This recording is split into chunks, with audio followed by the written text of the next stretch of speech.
Assalamu alaykum küçük dostlar. Benim ismim Muhlisa. 7 yaşga kirdim.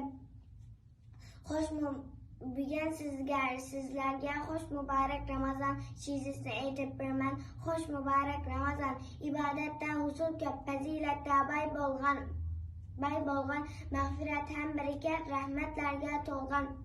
Cennetler kenar içilip, dozak mekan takılıp, yitip geldi bizlerge hoş mübarek Ramazan.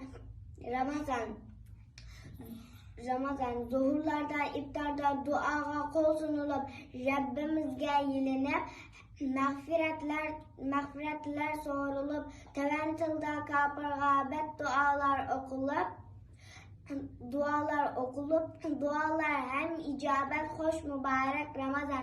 Sak selamet bu ayga ulaştırdı Rabbimiz, nimmetige her daim hem müdün sana iyitimiz. Rabbim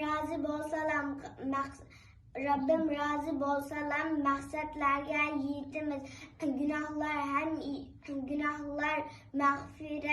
Günahlar mağfiret hoş mübarek Ramazan. Rahmet.